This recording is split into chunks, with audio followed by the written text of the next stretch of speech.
Yes, we are live. I won't be live when you watch this, but it's live right now. So today's beer that we are profiling is the Sierra Nevada Torpedo Extra IPA. I'm going to open it up. So this is exciting, man. And then I'm going to pour it into a glass I just washed. I do have a dishwasher here. It's me. I don't have a machine.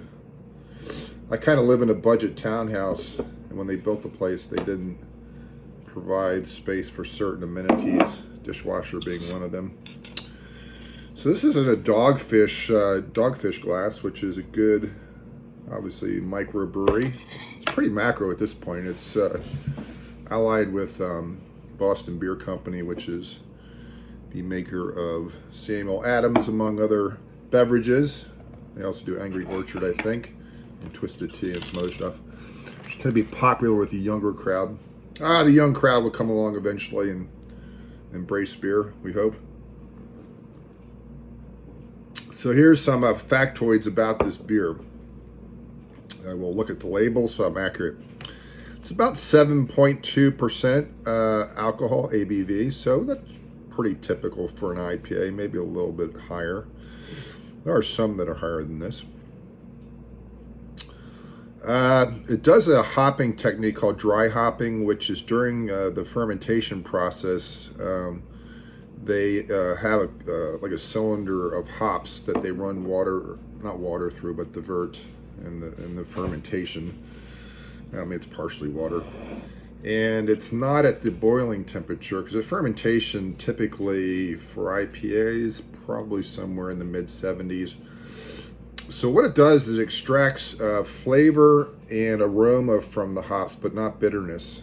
I don't know exactly why. There's a chemical reason for it, but this is specifically dry hopped. It's a technique that Sierra Nevada employs to make the beers more flavorful and also more aromatic without more bitterness. Now, it's pretty bitter as it is for an IPA, I would say. If you know your history, IPAs were originally invented to transport to India, hence the name India Pale Ale. The additional hops retarded bacterial growth in beer. It also tends to be a little bit higher in alcohol, so IPAs are typically hoppier than average beers, of course, and also they tend to be higher in alcohol. And both those attributes create a beer that was more stable in transport. Now, the word on the street is, though, among brewers, is that it's always good to drink an IPA fairly fresh. And I think what happens is the hops tend to lose some of their pungency over time in a bottle.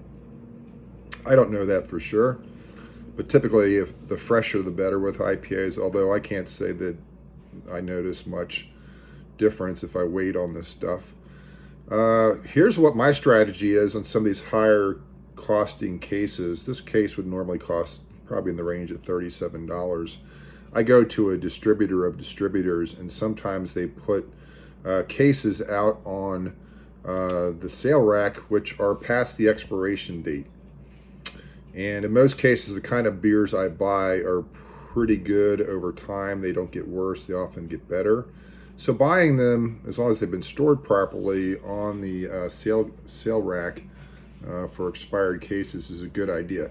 Now, if I were to see like a Hefeweizen or a light lager or a Belgian wit that was sitting there, unless it was bottle conditioned, which the Belgian wit could be, I would stay away from stuff that's lighter and lighter in alcohol, lighter in taste, because they don't age well. They're not supposed to. So this is a great beer. I got this for $25, so it's a savings of about $12, $13, depends where you buy it. Sierra Nevada has these interesting bottles. They're a little bit stubby. I don't like brewing with them because they're just an odd shape. They're pretty strong bottles though. They're solid. IPAs, I don't drink them that quick, so this can sit around for me. I put them in a place that's not really hot, exposed to light, things like that. So it's a good beer. I enjoy it. Its ratings on Beer Advocate are ranked outstanding. Sierra Nevada has been in the game for a very, very long time. They're out of California, the northern part of California. I plan to visit them sometime. The IBUs on these beers, on this beer specifically, is I think 67, and it can go from 0 to 100. So this tastes fairly strong in terms of IBUs, but it's not as high as it could be. I've had IPAs before that have been 100 IBUs, and it could be even higher, just not measured beyond 100 IBUs, international bittering units. So if you like a good solid IPA that has a little bit higher alcohol, but it definitely has a strong hop flavor, along with the aromatics, I would highly recommend this beer. It's not good to talk while you try to drink.